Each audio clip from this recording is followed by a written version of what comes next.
All right, anyway, happy belated St. Patty's Day. I didn't feel like drinking yesterday, mostly because, I don't know, I was enjoying playing Metroid Dread. I literally binged it like all day so I could finish it, which I'm kind of happy about because now maybe I'll get back to Tears of the Kingdom. I don't know if I feel like streaming that. I feel like me streaming Tears of the Kingdom is gonna be pretty boring. I did Breath of the Wild because it was my birthday when I finally bought it, and it was boring. My streams were super boring for that because I was just kind of zoned out, enjoying it too much. So I'll probably just play it in my living room. I don't know, unless somebody bugs me about them wanting to watch it. Yeah, anyway, Metroid Dread was cool. I think I kind of want to talk about that a little bit too, before people start showing up, because it might spoil it for anybody who hasn't beat it. But I don't know, what am I at? 5:30.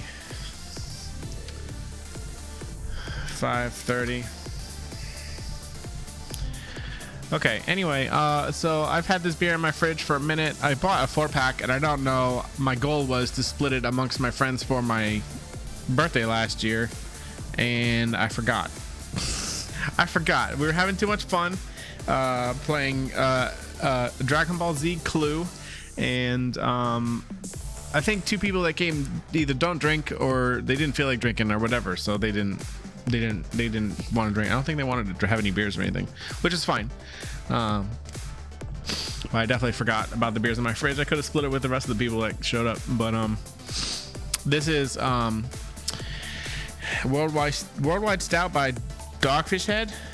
I love Dogfish Head. Dogfish Head is one of the first craft breweries that I ever knew existed, and introduced me to the wide world of beer that actually tastes good, because my dad would drink cheap garbage pilsners when we were little, and they smelled awful. Like, he bought like the cheapest bottom of the barrel, the Beast, that kind of stuff, and I never really wanted to try beer. Also, my mom would complain about him drinking beer all the time, so it made me not want to try beer. But then my friends were like, you need to try Dogfish Head, and I did, and I'm glad I did. It definitely mildly life-changing. I don't think overly so, but I didn't know that beer existed that actually tasted good.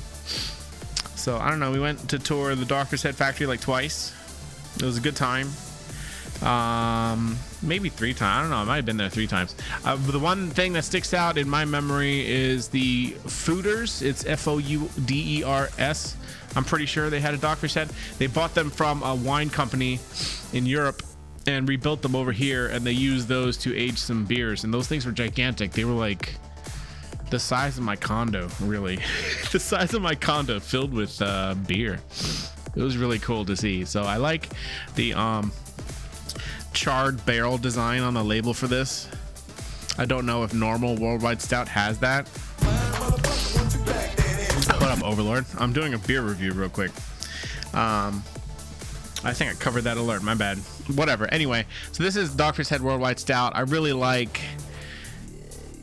I'm not the biggest on stouts. Actually, I think my friends are bigger on stouts than I am, but I love anything bourbon barrel aged, which this is. Anyway, cheers. Happy belated St. Patty's Day. I didn't actually drink yesterday, so...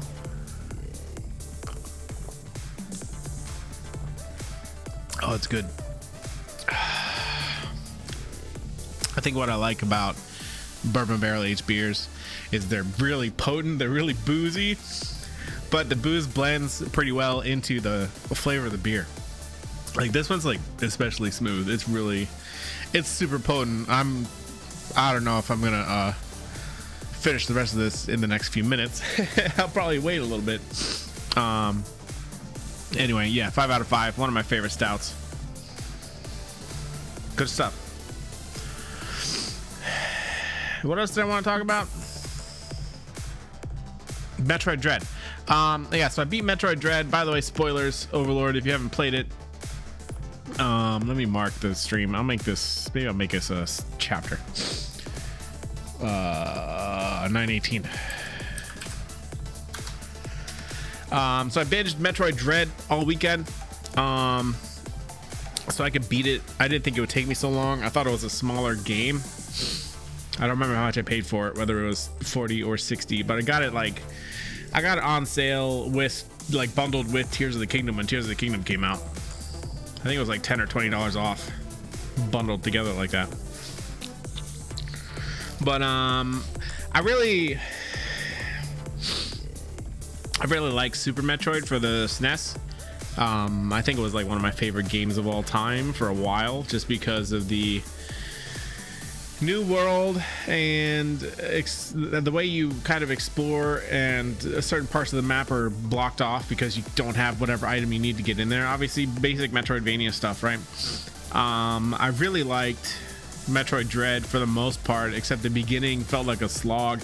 It felt like the power-up items that allow you to traverse the world better were all like backloaded towards the back half of the second half of the game. So like the beginning half of the game is extra slow and painful and hard, but I don't think it needed to be. I think they could have given you a few power-ups a little earlier, especially with some of the bosses that didn't even like give you anything. Some of the bosses didn't give you any items at all. So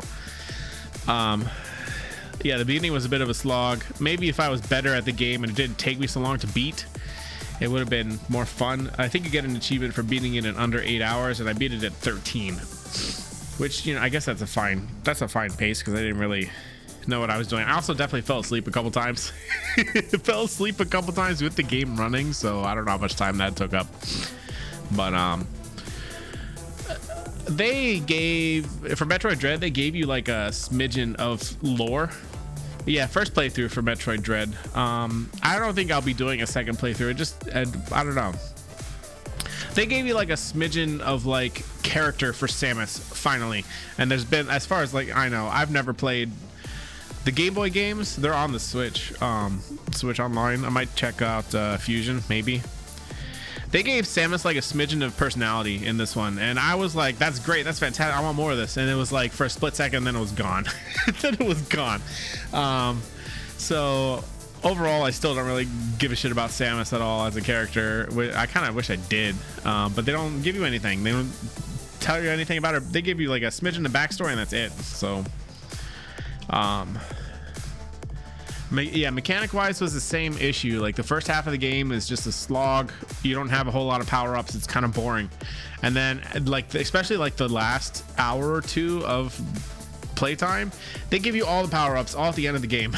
So like at the end of the game, like the last Emmy, like the big scary robot that's like a big mechanic for the game, the last Emmy only takes you like a couple minutes to beat because you have all the movement power-ups to work with. So but there's like 8 Emmys in the game. The security robots, you kind of need to sneak around, and then you get a power up and you can fight them. The first 6 of them are extremely hard, and then the last 2 are just like hella easy because you have all the power-ups. So I feel like they could have like spaced out the power-ups just a little better, so it would flow more. But I mean, maybe if you're speedrunning, it's more enjoyable. I don't know. I don't plan on learning how to speedrun that game. Yeah, I think it would benefit if there was a little more like Samus personality in it. I think that's my issue. But I looked up the other endings, and there aren't even other endings. It's just it felt like a bit of a budget game. It's just artwork. You can unlock different artwork. So I just looked at the artwork online. It's cool. It's nice. But it's just like one frame artwork for each ending. There's like 6 different endings based on how long it takes you to beat the game and what difficulty. But I don't know, there's parts of it I really liked. The mechanics felt really smooth, and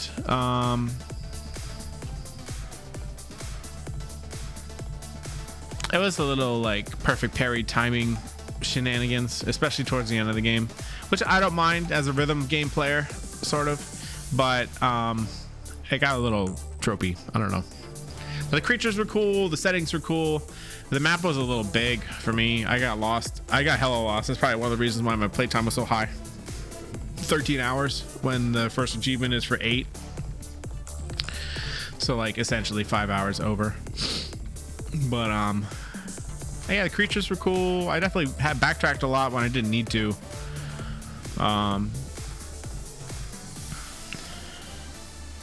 I think there's an achievement for, or there's another ending for beating it in under 8 hours, and there's another achievement or ending for beating it in under 4 hours. So if I were gonna try to beat it again, I'd try to beat it in under 4, but I definitely have to like look at some kind of routing. Anyway, Metroid Dread, 7 out of 10. 7 out of 10. I wish I had a little more Samus personality. I think that's it. All right, let's play some Tekken. Let's play some Tekken. Background music's been like thumping the whole time.